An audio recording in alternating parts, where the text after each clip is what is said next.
Hey everybody, welcome. It's me, Ben, from My Sports Stop. It's just me right now. We will be having a We're Talking Sports podcast later today with Richie and Brett and myself. But I just wanted to come in here and talk about the Green Bay Packers because I don't know how much time we're going to be able to talk about it later today.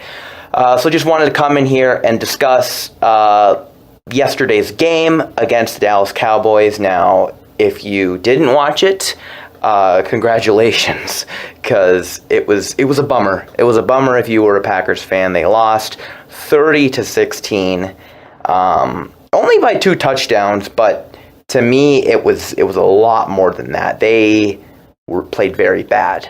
And, the Dallas Cowboys, they were 4-1 coming into this game. They're a very good team. We talked about Dak Prescott a little bit. He's having a fantastic rookie year, and so is Ezekiel Elliott. And against what the Packers did have before this game was the number 1 rushing defense. Ezekiel tore him up with 157 yards. He's a fantastic player. I will give him that. But at the same time, the Packers did not do much to win this game, in my opinion. And, Mike Daniels, I think everybody said it after, in the post-game interviews, this was not the Green Bay Packers. This was not the team I know and the team I love. It was an absolute mess. And where do I start? Let's start with Aaron Rodgers right away because it seems like that's what everybody's talking about. Aaron Rodgers is one of the best quarterbacks probably of all time. Me being a Packer fan, I would probably put him in my top 10 all-time list. More accurately, he's probably top 20, top 25. If you look at his stat line, threw for 294 yards. He was 31 for 42, 1 touchdown, 1 interception, but it was a rough game for him. He was missing a lot of passes that would have probably resulted in touchdowns. There was more than 1 pass he missed on Randall Cobb, on a couple, fade and streak routes. He just simply overthrew him. And you don't get that from Aaron Rodgers a lot. I think Aaron Rodgers might be the most accurate quarterback of all time. According to stats, he is. And from my eye, he probably is the most accurate quarterback of all time. He wasn't last night, though. He wasn't yesterday. That was rough. I remember there was another pass, I believe it was in the red zone, to Richard Rodgers, and he threw it probably a second too late, and he completely missed him. So it was a rough game on Rodgers' part, and you have to ask the question: is he just not good anymore? Is he not the All-Pro MVP quarterback we know and recognize? And the answer to that question is I don't know. I think he is. And honestly, I think it might be all in his head right now. I think something's going on with his psyche. I don't want to judge him or anything because obviously we don't know. But that wasn't Aaron Rodgers last night. That was not the quarterback that brought the Packers to the Super Bowl in 2010 and has gotten 2 MVP awards. That was just a rough game for Aaron, and he does not have much time to recover, seeing that they play against the Bears on Thursday night. So we'll see about that. The second biggest problem to me, or maybe it was the biggest problem for me, but a huge issue was our cornerbacks, and it did not get much. I don't know any team that has a worse group of cornerbacks right now than the Green Bay Packers. Now, yeah, Sam Shields, he's out with a concussion that he got in week 1, so he might, I don't know if he's coming back this season, to be honest. It's all just how he progresses. Concussions are very tricky, obviously. And then the second cornerback, our second cornerback is Demarius Randall. It was his first game coming back from a groin injury, and he re-aggravated it right away. So he was out. And then Quentin Rollins was also out with injury. So our cornerbacks we were working with was Ladarius Gunter, Dimitri Goodson, who just came back from suspension, and Josh Hawkins was on the roster. I didn't see him out there much, but he was suited up. And then Micah Hyde did play. He has been filling in for corner a lot, but he is more of a safety than anything, or even a nickelback. Kind of what Charles Woodson was in his last couple years in Green Bay. But all around for cornerbacks, it was a pitiful night for them. They got lucky that Dez Bryant didn't suit up. He didn't play. So really, coming out, their big targets at receiver, it was Terrence Williams and Cole Beasley. And Cole Beasley had a career game. 6 catches, 58 yards, and 2 touchdowns. Okay, it wasn't that great, but he had some big plays, especially in the red zone. And then as for Terrence Williams, when Demarius Randall was healthy, Terrence Williams was able to torch him every time.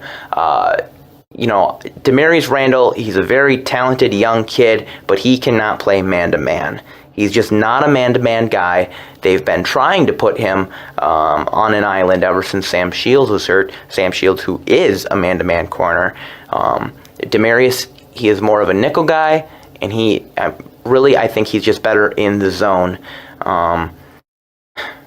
And just this entire season, he has been torched by, not Pro Bowl receivers, but he's been making them look like, Hall of Famers. You talk about the Minnesota Vikings game. Stephon Diggs just blew up. And then the week after that, it was Marvin Jones.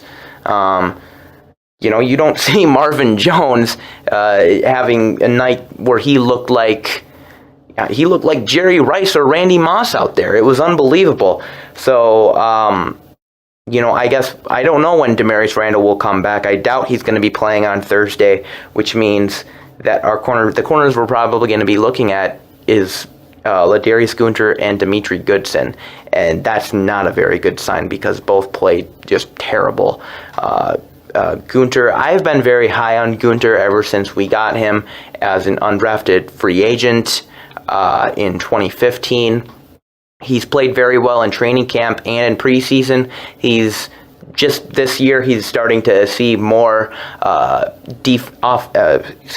action on defense, and he actually did okay against the New York Giants last week, but this week was just an absolute mess. He was making rookie mistakes out there. It just wasn't good. So, we'll see how he does this Thursday. But the Bears have some pretty good receivers. Obviously, Alshon Jeffrey and Eddie Royal are 2 very good players. And then they also have another receiver who has been playing great. I wish Rishi was here so he could tell me who it is. I'm looking it up right now.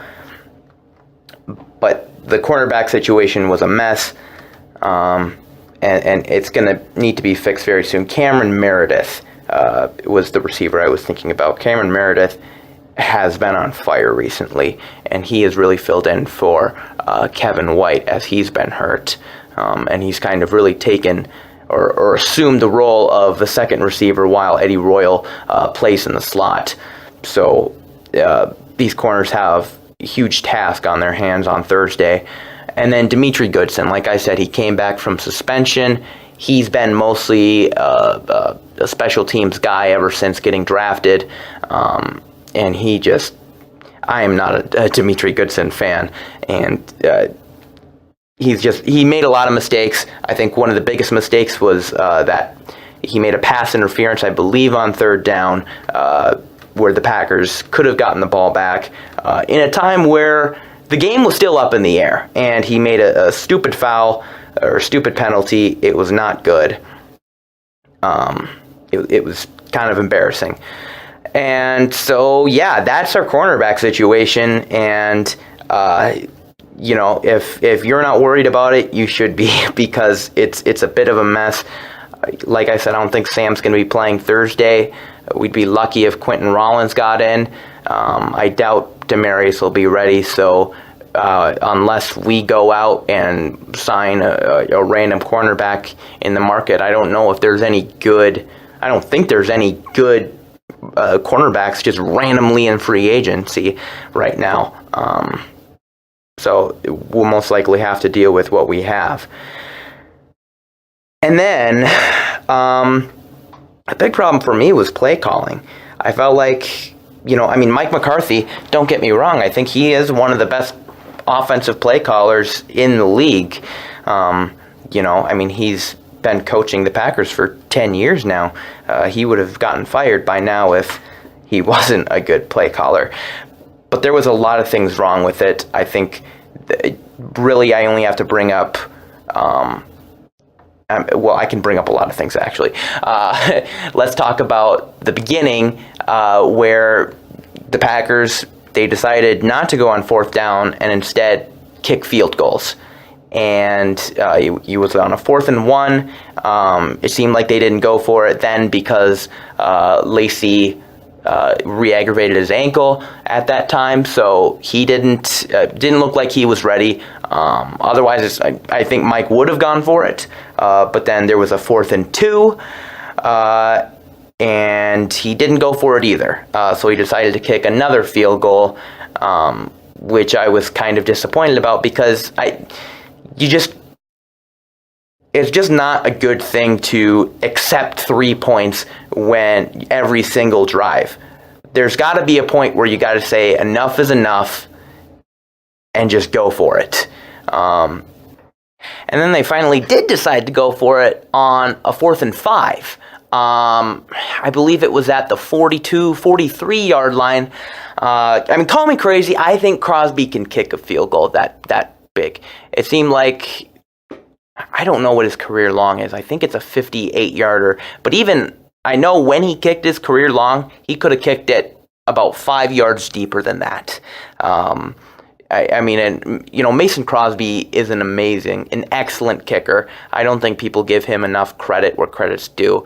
But anyways, it was 4th and 5, and then they finally decided to go for it because really they couldn't afford just 3 points at that point. And what happened was they decided to throw a deep route to, I want to say it was Randall Cobb, either Cobb or Montgomery, and it was tipped. And that was very frustrating for me because they decided not to go for it on 4th and 1, not to go for it on 4th and 2, go for it on 4th and 5, and it was, to me, it was a dumb play, and it was a dumb decision. And then going on in the second half, the Packers were putting together a really good drive, and they finally got Jeff Janis involved. And, either you love Jeff Janis or you hate him. And most Packer fans really do like him because he's a playmaker. He is a guy that makes big plays. We saw that against Arizona in the playoffs. And so he got two big catches. I believe one of them was on 3rd down. And the other one was for a 1st down. And then Rodgers completed a nice pass to Montgomery. Montgomery got some nice yards there. By the way, Ty Montgomery had an excellent game. 10 catches for 98 yards. So great job by him. But then anyways, it was a 1st down. Packers went 5 wide. I'm guessing it was because Lacey was hurt. I'm fine with that. But it's 5 wide at about the 2-yard line. Yes, it was the 2-yard line. Aaron Rodgers in shotgun formation. And what do they decide to do? They decide that Aaron should just run it in. And, of course, he fumbles it, and it's a turnover. It's just, to me, that was such a boneheaded move. Because... 1, it's at the 2-yard line. It's not the 1-yard line. It's not the half-yard line. it's the 2-yard line. And 2 yards can be a lot, especially in a situation like that where Aaron Rodgers, he's in the shotgun. So he's not running just 2 yards. He's running the other 3-4 yards from the shotgun formation. So, and then number 2, Aaron Rodgers is not Cam Newton. He's not Russell Wilson or Dak Prescott. He's not a guy that can just run it.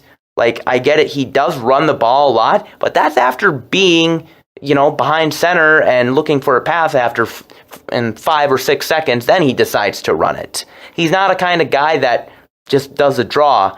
And, you might say, okay, well, they were trying to catch Dallas off guard. Okay, but Dallas has a very strong defensive line, and that reaction time, it doesn't take very long for the Cowboys' defensive line to react to a draw, especially when the quarterback is Rodgers. So that was just a boneheaded move, and they had five receivers out, 5 receivers wide, and if I can remember right, the 5 were it was Montgomery, Janis, Jordy, Trevor Davis, and Randall Cobb. Jordy's been excellent in the red zone. I should just say that right away. Jeff Janis just completed 2 really nice passes. And Ty Montgomery had a career game. So why aren't you passing it to any of them? To me, that was just a very dumb mistake, especially it being on first down. Like, you're probably in 4-down territory at that point. At least run the ball with Ripkowski, not Rodgers. It was very frustrating, I will say that. And then really the final thing was injuries. I already talked about Demarius Randall getting hurt again. Eddie Lacy was hobbling around the entire game. Still was able to run for 65 yards. Had a really nice 25-yard gain in the first quarter. Wasn't really able to do anything after that, though. Brian Bulaga left the field with a back injury. I doubt he'll be available, so Jason Spriggs will most likely start at right tackle then. And Devontae Adams had a nasty injury. I hope he's okay, but he walked off the field on his own power, so that's always a good sign, but I doubt he'll be ready for Thursday. It's just having only 3 days to recover, really for anybody, that's a very tough task. So, yeah, that's really it. The Packers are 3-2, but then again, they're 2 games behind the Vikings, so it's going to take a while for them to get at the level of Minnesota is right now. Minnesota's been playing great. They have the best defense in the league. So it's going to take a while. And the Packers can start by winning this game on Thursday. It's not going to be an easy task. It definitely won't. And everybody says, oh, the Bears, the Bears still suck. But the Packers kind of suck too right now. So I don't know. We'll see how it goes. Obviously, I hope for a big win from them, but something's got to change, whether it's something in the play calling. Mike's not giving up the play calls. I don't want him to. I'm not saying that. But, when it comes down to, the 4th and 1s, the 4th and 2s, we need to make better decisions. That's just my opinion. And Aaron Rodgers, I hope he gets better. I hope... I don't know what's going on with him, and it has nothing to do with Olivia Munn. I hate people that says, oh, it's his girlfriend and stuff. No, I think Aaron knows how to separate personal life from football life. So it's not that. It's something, though. Something's going on, and I hope he gets it figured out. But anyways, guys, thank you so much for listening. I guess this was kind of a We're Talking Sports short, a WTS short. I don't know, maybe I'll do this next week if I can get in here again sometime. And remember to listen to our podcast, We're Talking Sports podcast, And go on our website, mysportstop.com. We have some fun content. All right, thank you guys so much.